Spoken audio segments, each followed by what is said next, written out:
입장이 바뀌잖아요. 그럼 그 바뀌는데 그것은 뭐냐면은 검찰의 요구에 따른 것이다 이렇게 말합니다. 가수 겸 배우 해리가 또 한 번 열애설의 주인공이 됐. 그런데 최근에 저희 오마이뉴스 김종훈 기자가 그 KH그룹 계열사 조경식 부회장이 그 이화영 전 경기부지사 변호인인 김광민 변호사와 통화한 내용을 입수해서 보도를 했어요. 이게 굉장히 이제 흥미로운 그 텍스트. 녹음 파일 없습니까? 녹음 파일은 저한테 있는. 그런가요? 저 말씀을 하시지. 그럼 틀었으면 더 좋았을 텐데. 저는 근데 그 다음에 한번 틀기로 하죠 그러면. 녹음 네. 파일도 있고요. 뭐 여러 가지 있는데. 근데 그 어쨌든 간에 조경식 회장이 이제 알펜시아 리조트 사업을 했던 걸로 알려진 분이에요. 근데 네. 그분이 배상윤 회장하고 그다음에 김성태 회장하고 본인을 뭐라고 얘기하냐면 도원 결의한 형제라고 얘기를 합니다. 네. 그러니까 관계가 30년이 넘었다. 예. 우리 셋은 그냥 눈빛만 봐도 안다. 이렇게 얘기를 해요.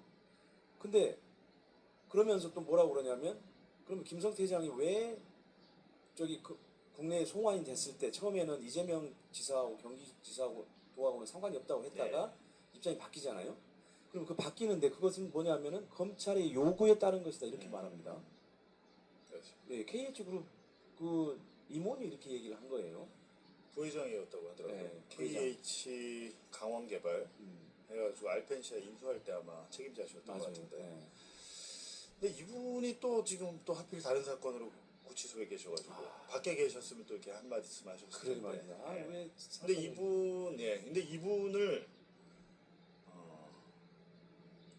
근데 이제 저는 이분이 얘기한 것 중에 난데없이 권성동이 튀어나오잖아요. 권성동. 본인이 권성동과 통화했던 녹음 파일을 잘 들어보면 중간부터 녹음을 했는지 모르겠는데 앞대화가 빠져 있어요. 그리고 뒷대화도 좀 빠져 있거든요. 그러니까 특히 앞배대화. 그러니까 이분이 뭐 여러 가지 생각이 있겠죠. 그리고 통화를 한 번 했겠습니까?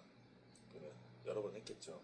근데 그런 상황에서 녹음 파일 몇 개만 이렇게 공개 전달을 하고 김광민 변호사한테 하고 잡혀 들어가는 바람에 그렇게 되셨는데 그 부분에 대해서도 아마 더 나올 것 같다. 지금 권성동 의원은 아니 우리가 돈을 주고 뭐 따져보면 그 사람한테 우리가 오히려 뭘 해주고 증언을 해달라고 해야지 내가 돈을 받는 게 말이 되냐 뭐 이렇잖아요. 네. 그건 자기 생각이고 네.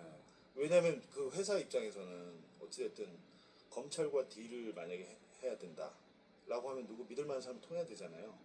권성동이 거기 개입을 한 거죠. 그 얘기는 이제 바로 한번 조금 더 한번 다뤄보도록 할게요. 아무튼 그 조 부회장이 뭐라고 얘기를 했냐면 그때 김성태가 넘어갔냐 원래라면 안 넘어갈 거였다. 왜냐하면 애가 의리가 있어요.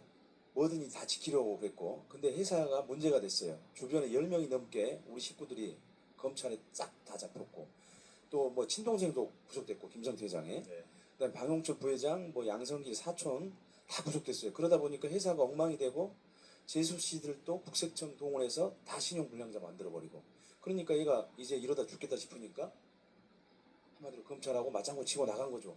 이렇게 얘기를 했어요. 그러니까는 한마디로 얘기하면 김성태 회장을 검찰이 압박해서 결국은 본인들의 그림에 맞게 그림을 만들어냈다 이런 얘기거든요. 사실. 그러니까 네. 되게 재밌는 건 뭐냐면 이 사건 처음 시작은 그 변호사비 대납이라고 제가 말씀드렸잖아요. 네. 쌍방울이 이재명 변호사비 대줬다. 그렇죠. 김성태 회장 그건 죽어도 인정 안 한다. 그런 사실이 없다고. 그러니까 그래서 꼬인 거예요. 네. 그냥 그걸 인정했으면 그냥 끝났을 일일 수도 있는데 왜 그걸 또 인정을 못했으면 돈이 간 경로가 있어야 되잖아요. 그게 없는 거예요. 이거는 쌍방울 변호사비 저 이재명 변호사비 내가 내줬어요라고 하면 돈을 준 날짜 뭐 금액 방법 뭐 계좌이체로 줬든 현금으로 줬든 그럼 현금은 내가 어디서 인출하고 이게 다 지금 만들어져야 되잖아요. 그게 없는 겁니다. 그래서 검찰이 생각해낸 게 야 그럼 이건 안 되겠다. 북한에 돈은 갔잖아요. 북한 웬 직원들 동원해서 가기도 하고 막 환치기도 하고 그랬으니까 북한에 돈은 간 건 사실이야. 야 그럼 이거를 이재명을 위해서 한 걸로 이게 더 쉽죠. 제가 검사라도 그렇기 때문에 그 금액이 커진 거죠. 김성태 입장에서도 그리고 그게 만약에 내가 배임 횡령 금액이 안 되려면 죄를 위해서 내가 내서 회사를 위해 쓴 거예요. 라고 하면 나 저의 그 김성태 범죄 금액이 안 되잖아요. 그런 딜을 한 거죠. 그리고 김성태 회장 같은 경우는 이 사건 말고도 더 중요한 거는 자신의 배임 횡령 금액이 꽤 클 거예요. 정확히 제가 엑스 기억 안 나지만 몇천억 될 겁니다. 그렇게 되면 그게 진짜 큰 거예요. 또 추징하잖아요. 추징이요. 회사 망합니다.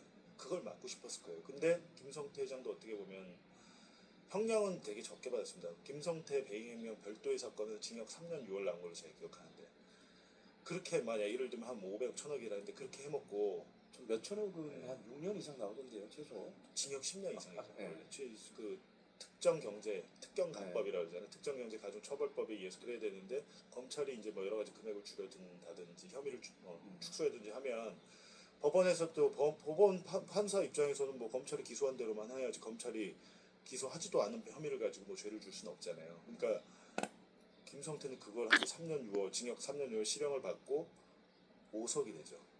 5석이 돼서 나와 있는데 이화영은 이제 상대적으로 한 20개월간 구속이 돼 있었죠. 참 김성태 회장 특혜를 받았어요. 그 아까 H그룹 그 부회장이 또 무슨 얘기를 했냐면 이화영이를 잡아 제대로 잡자 그러면 이재명이 자동으로 잡힌다. 네. 이런 이제 스토리 테마였죠. 이렇게 얘기를 해요. 그러니까는 저희가 지금 취재하면서 그 생각했던 거하고 거의 비슷하게 지금 얘기를 하고 계시거든요. 네. 그러니까 이화영을 잡아서 이재명을 잡고 결국은 이재명을 잡아서 이재명이 대선에 못 나가도록 하는 게 사실 검찰의 목표였던 거죠. 그렇죠. 네.